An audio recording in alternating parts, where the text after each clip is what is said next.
On va commencer, on va plier à la demi. On plie les genoux tranquillement, juste à la moitié. Mais en fait, ça s'adresse à tout type de personnes. C'est un sport vraiment qu'on peut utiliser simplement pour une mise en forme ou une perte de poids ou même une réadaptation de blessure. Il peut y avoir quelque chose à la hanche, c'est recommandé pour une réadaptation de blessure. Comme ça peut être utilisé aussi pour un entraînement spécifique poussé, puis en particulier pour nous les rameurs qui allons sur l'eau. Donc on se prépare l'hiver pour maximiser notre forme cardiovasculaire, faire les meilleurs temps aux 500 mètres. Quand on arrive sur l'eau, mais on combine la technique pour pouvoir aller à des compétitions. Pourquoi c'est si plaisant? Mais en fait, sur l'eau, c'est un mouvement extraordinaire parce qu'en fait, on combine deux éléments. On combine la puissance de la poussée. Là, on sent qu'on se donne à fond dans le mouvement. Et après ça, quand on fait le retour, on combine le mouvement de la glisse. Et c'est comme le moment zen sur l'eau où là, on sent glisser notre bateau avec toute la puissance qu'on lui a donnée. On combine deux éléments un peu paradoxaux, la puissance de la poussée et le côté zen de la glisse. Mais les deux font que c'est vraiment là, un plaisir vraiment agréable. OK, on y va maintenant. On roule à 24 coups par minute.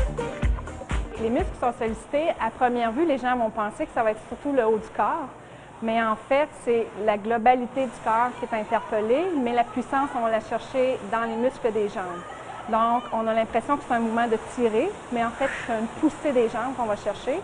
Puis, pour pouvoir donner tout le maximum de puissance, on utilise aussi comme tous les abdos, les dorsaux, les muscles des bras. Donc, vraiment, c'est un sport complet au niveau de l'utilisation des muscles.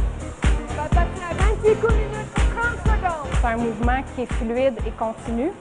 Puis, comme on est assis sur la machine, donc notre corps est supporté, un peu comme la natation où l'eau supporte le poids de notre corps. Là, nous, on est assis. Donc, ça aussi, notre corps, le poids est supporté, puis il n'y a pas de coup, donc pas d'impact. Au niveau des erreurs les plus courantes, c'est que le mouvement, à première idée, on a une notion qu'on est un peu dans une chaloupe avec tirer les rames. Donc, il faut inverser ce mouvement-là de tirer les rames et se concentrer sur un mouvement qui ressemble à la levée des poids et haltères. Donc, pousser avec les jambes et terminer avec le haut du corps. Donc, c'est ce genre d'erreur-là que les gens font et c'est dans l'intégration du mouvement, c'est cette transition-là qu'il faut faire. On va passer complet à 20 coups minutes.